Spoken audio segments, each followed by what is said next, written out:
Dans cette classe, nous allons apprendre à configurer les profils qui constitueront la structure métallique projetée, qui servira de support pour le positionnement et le routage des pipelines dans AutoCAD plan 3D.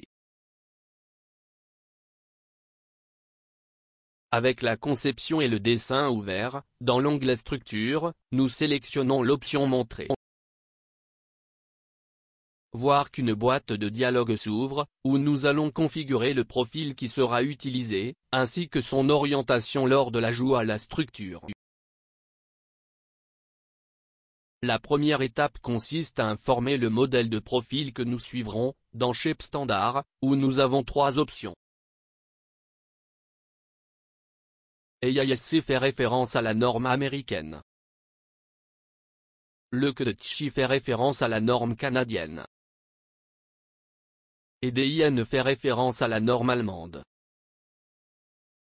Selon le modèle choisi, nous aurons différents profils disponibles. Si la liste du modèle que nous avons sélectionné est longue, nous pouvons utiliser l'option de recherche, à la fois pour le format du profil et pour ses dimensions.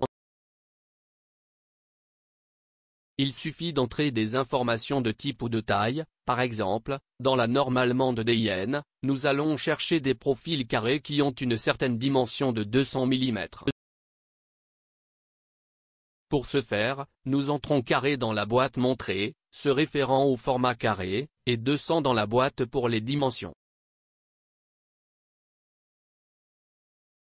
Voir la liste des options de la norme DIN pour les termes de recherche.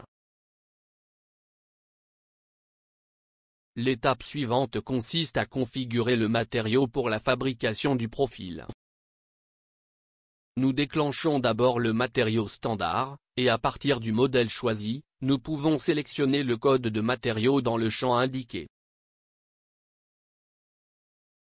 Ces informations matérielles seront disponibles dans le gestionnaire de données et pourront être modifiées si nécessaire. Une fois que les informations de profil de base ont été configurées, nous pouvons l'aligner sur les lignes de la grille. À droite de la boîte de dialogue, nous pouvons voir un aperçu du profil avec les NU principaux, qui sont les côtés, les coins et les NU du milieu, que nous utilisons pour aligner. Pour cela, nous sélectionnons le NU désiré. Lorsque vous sélectionnez un NU d'alignement, les valeurs de décalage sont mises à jour au bas de l'aperçu. Ces valeurs peuvent être modifiées par l'utilisateur de sorte que le point d'alignement soit différent de celui existant. Le profil peut également être tourné jusqu'à 360 degrés, si nécessaire, via le champ angle. En outre, si nous avons besoin d'inverser l'orientation, nous activons l'option affichée. De même, s'il est nécessaire d'aligner l'axe du profil avec la direction Z du repère de l'utilisateur, nous activons cette autre option.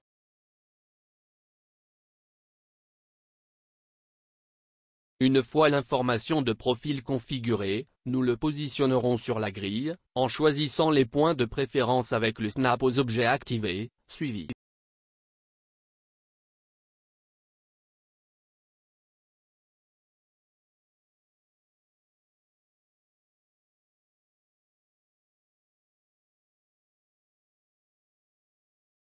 Maintenant, allons à la configuration des colonnes, regardez le profil et le matériel utilisé.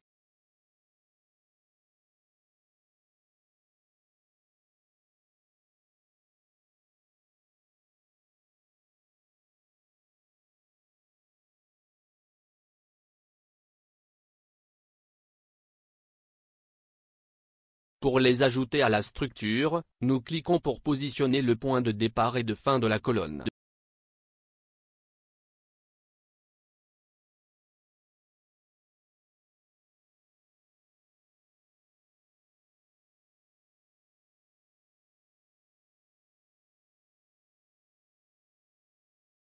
L'astuce est de garder le snap sur, afin que nous puissions voir plus facilement les NU et les bords de la grille.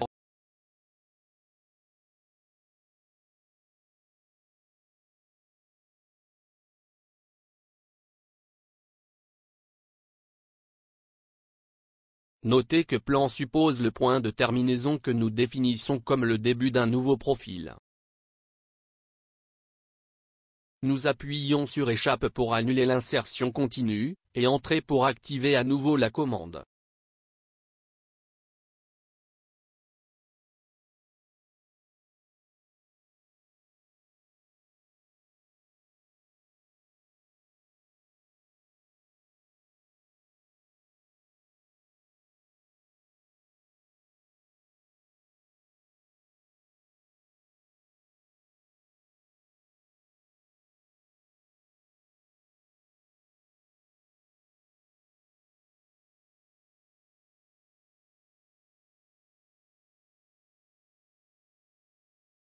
Après les colonnes insérées, nous partons pour les chevrons, gardant une trace.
Enfin, nous insérons les profils de contreventement.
Si nous découvrons lors de l'insertion que l'orientation n'est pas correcte, nous n'avons pas besoin de nous inquiéter, car plus tard nous apprendrons comment changer de profil.